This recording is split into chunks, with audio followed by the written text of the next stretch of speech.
This is the book of Revelation, chapter 13, verse 9, NLT. Anyone with ears to hear should listen and understand. Anyone who is disdained from prison will be taken to prison. Anyone disdained to die by the sword will die by the sword. This means that Yahweh's holy people must endure persecution patiently and remain faithful. First and foremost, I want to give all praise, honor, and glory to the Heavenly Father's own begotten Son, Yahweh, Bahashem, Yahweh Shai, Bahashem Rakakpadash. Double honors to our apostles and elders of Great Millstone for teaching us His truth according to the Bible and rule well. Anash Shalom, not a sincere Akim. Throughout the four corners of the earth, pushing His truth through diligence and sincerity and in charity. And Anash Shalom to all you sincere followers, believers of Yahweh, Bahashem, Yahweh Shai. Not just hearers of the word, but doers as well. You men, women, and children, and hopefully like Shalom. Revelation 11 and 9.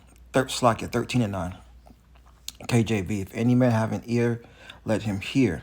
He that leadeth into captivity shall go into captivity. He that killeth with the sword must be killed with the sword. Here's the patience and the faith of the saints. Bro, why so heavy? Look at my hand. Trying to hold this up, bro. 18 hours every day. This is light chain. Light chain is used for children or babies. They have to put this iron brand into fire. When it's very hot, they pierce their lips. The little? Yeah. So while they fix this, I use a small padlock to hook it off for them not to be able to eat while working in sugarcane plantation or to communicate whenever they are working. Bro, why so heavy? Look at my hand. Trying to hold this up, bro. 18 hours every day. This is light chain. Light chain is used for children or babies. They have to put this iron brand into fire. When it's very hot, they pierce their lips. The little? Yeah. So while they fix this, I use a small padlock to hook it off for them not to be able to eat while working in sugarcane plantation or to communicate whenever they are working. And who did this? The so-called white man. All right, he was at the head of the list of doing this to the Lord's chosen people, the Israelites, the so-called Negroes, Latinos, Native American Indians, because we transgress against the Heavenly Father, but this devil, he took it too far. All right, there's a way you're supposed to treat slaves, and he took it too far. All right, he took it too far, and the Lord's going to pay him back for that, man. And this is one of the reasons why he's getting ready to come down with great wrath, because the elites of their people know what they have done. All right, the elites of all the nations outside of Israel know what has been done to the true children of the Lord, and they all had a hand in it, and they all partaked in it. Psalms 83. Let's get that real quick. We'll come back. It's a quick hit. Psalms 83. I'm going to get straight to the point. In 3, it says, they have taken crafty counsel against thy people and consulted against thy hidden ones. They have said, come and let us cut them off from being a nation, that the name of Israel may be no more in remembrance. For they have consulted together with one consent. They may disagree on a whole bunch of other things, these nations, starting with Esau, Edom, the self-proclaimed so-called white man.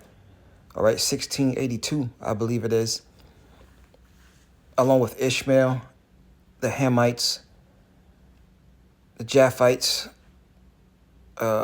Ammonites, Moabites, okay, the so-called Chinese, so-called Japanese, the so-called Arabs, all right, so-called Africans. They had their disagreements, but one thing they did consult and come together with is to keep us from knowing who we were and to keep us down.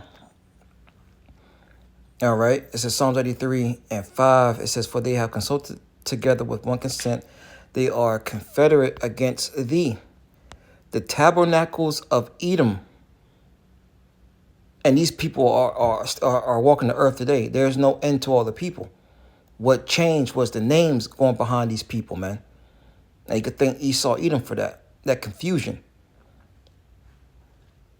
It says the tabernacles of Edom and the Ishmaelites of Moab, and the Hagarenes, Gabal, Ammon, Amalek, right? Amalek, the Philistines with the inhabitants of Tyre, Ashur also is joined with them. They have Hopan, the children of Lot Salah. So they're giving you a list here.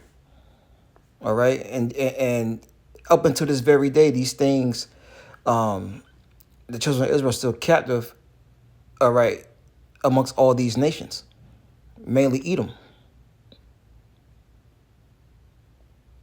And the Lord is going to pay each and every one of them back, man. The Lord's going to pay each and every one of them back, man. The 2 Thessalonians chapter 1, verse 6, it says, seeing it is a righteous thing with God to recompense tribulation to them that troubled you. Right? And who troubled us? The heathen.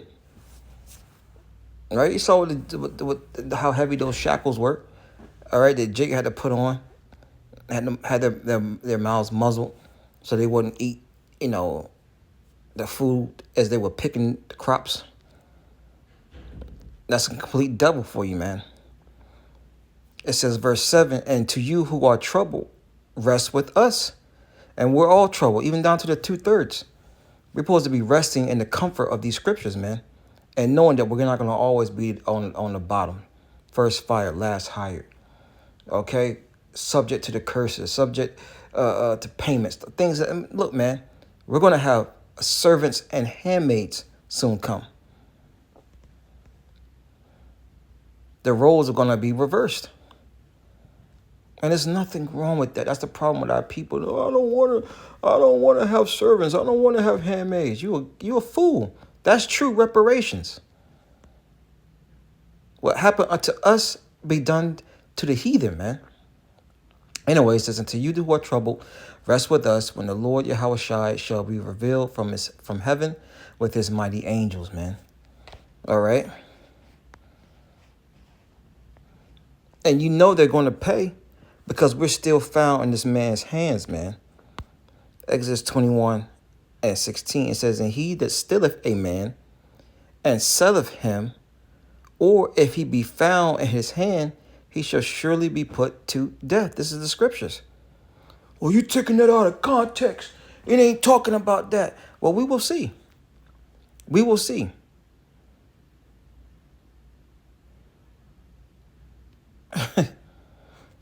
Exodus 21:16, and he that stealeth a man. How did the so-called Negroes, right, the Southern Kingdom, get over to this part of the world? Okay? It was by force. And now they're trying to take that information, that history, out of the school system, all right? Because they are ashamed.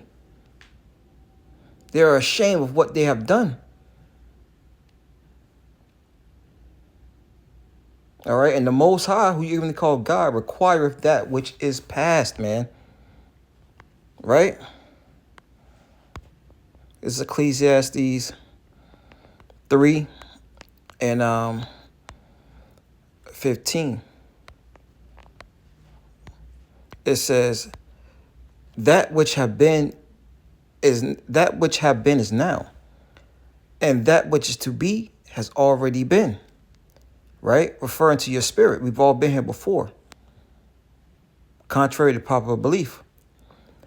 And Yahweh, right, who the world calls God, Yahweh, in ancient Hebrew, which means he exists, requireth that which is past. And what is past is the rape, robbery, the murder, the deceit, the touching the apple of the Lord's eye that you heathen have done, starting with the so-called white man. The Lord's going to require that.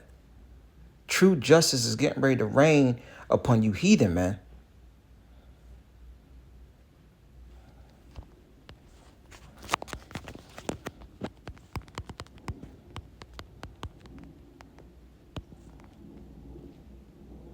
Yeah.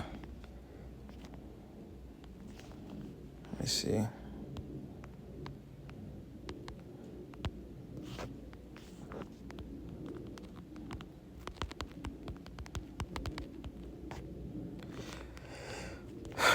Oh well, I can't find it. Let's grab one last one.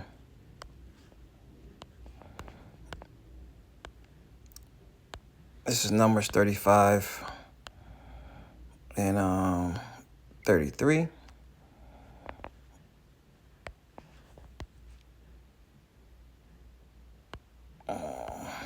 It says,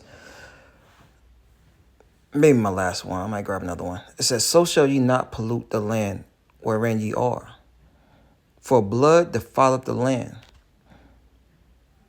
And how was America established? St. John 10:10, the thief cometh not, but to steal, kill, and destroy. Yahushua said he come that we might have life and we might have more abundantly. Well, if you paraphrase it, that was, what the so-called white man did. Starting off with the Northern Kingdom, all right, and wiped out so many of us that he had to come bring over our brothers, the Southern Kingdom, man, to work those sugar fields, to pick tobacco. From there, damn near wiping out the Tainos, the Arawaks, right? The Indians, so-called, right? Because we're none of those things. We're Israelites, okay? Numbers 35 and 33, so shall ye not pollute the land wherein ye are, for the blood defiled the land, and the land cannot be cleansed. Want to make America great again? It cannot be. All right, it says, it cannot be cleansed of the blood that is shed therein, but by the blood of him that shed it. All right, so the way you heal this place, cleanse this place, is by the blood of him who shed it.